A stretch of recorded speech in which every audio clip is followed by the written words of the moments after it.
All right, I want you to picture this. We're on the vast, rugged plains of Iraq.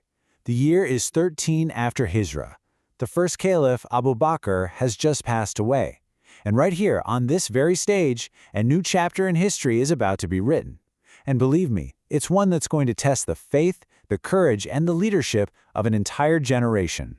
So what we're about to dive into is a story of just incredible highs and absolutely devastating lows. I'm talking about a catastrophic defeat that nearly wiped out an entire army, only to be followed by this stunning, heroic redemption, a victory born right from the ashes of disaster. This is the story of two battles that changed everything, the Battle of the Bridge and the Battle of al-Buwayb. Okay, so the new Caliph, Umar ibn al-Khattab, is now leading the community. And he puts out the call to arms, to continue the campaign against the seriously formidable Persian Empire. He encourages the people, reminding them of the huge reward in this struggle. But his call is met with, it's met with silence. Just deafening silence. For 3 straight days, not a single person answers the call. And you have to understand, the fear was real. It was palpable. Why? Because the Persians, they were legendary. They were known for their strength, their massive numbers, and just their sheer toughness in a fight. So the Caliph's call to war, it just hit a wall of silence. But then, on the 4th day, one man breaks the silence. Abu Ubayd ath-Thaqafi. He steps up, he volunteers, and this right here is such a powerful lesson in leadership. Caliph Umar immediately appoints him commander, not because of his family or his status, no, but because he was the first one to answer when everyone else was afraid. In that moment, courage was the only thing that mattered.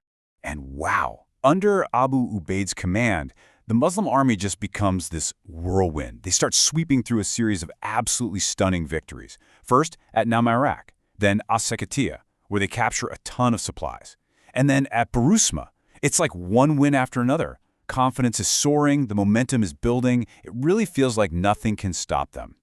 But look, Abu Ubayd's leadership wasn't just about winning on the battlefield. It was about his character. For example, a captured Persian general is brought to him, and he lets the man go. Now, why would he do that? Because a single one of his soldiers had already guaranteed the man's safety. For Abu Ubayd, a promise from one soldier was a promise from the entire army. Then there was this other time. He was offered some fine Persian food. He flat out refused to touch it until he knew for sure that every last one of his soldiers had eaten the exact same thing. That's the kind of leader he was. But as we all know, the tide of war, it's incredibly unpredictable. The campaign is now heading towards its most critical confrontation yet. This is going to be the moment where pure courage clashes with cold, hard strategy. And all that amazing momentum, it's about to come to a screeching, disastrous halt. So the Persian army has regrouped, and they are massive. But they aren't just relying on sheer numbers this time. Nope, they've brought a terrifying new weapon to the field, something designed to cause absolute chaos. War elephants. And get this, they put bells on them, so they create this awful clanging noise specifically to terrify the Arabian horses, who, had never seen or heard anything like this before. So the stage is set. The two armies are facing each other, but there's a river between them, the Euphrates, and there's only a single narrow bridge connecting the two sides. The Persians throw down the gauntlet. They send a message saying, either you cross to us, or we'll cross to you. Think about it. This one single decision is about to determine the fate of the entire battle. Now, Abu Ubayd's commanders, they urged him to be cautious. They said, let them cross, let's fight on our own terms. But Abu Ubayd, driven by this incredible courage, or maybe a little bit of overconfidence, he declares, they are not more courageous than we are, and he orders his army to cross the bridge. This was a faithful choice. He was basically committing his men to fight on a tiny patch of enemy land with zero room to maneuver and no easy way to retreat.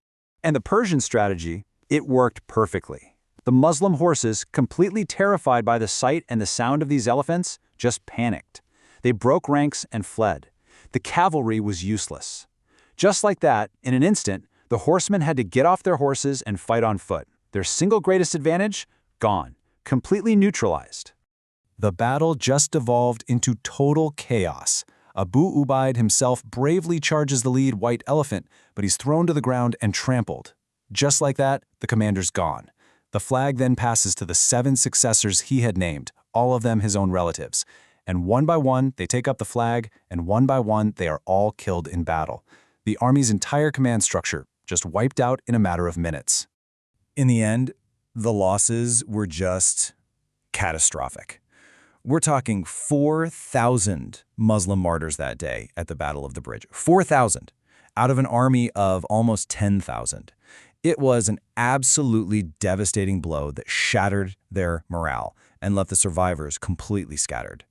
But even in this moment of just utter despair, as what's left of the army is scrambling to retreat back over the bridge, a new leader emerges.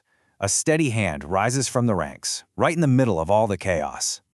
Okay, so the situation is absolutely dire. One soldier, in this desperate attempt to force everyone to stand and fight, he actually cuts the ropes to the bridge, trapping them.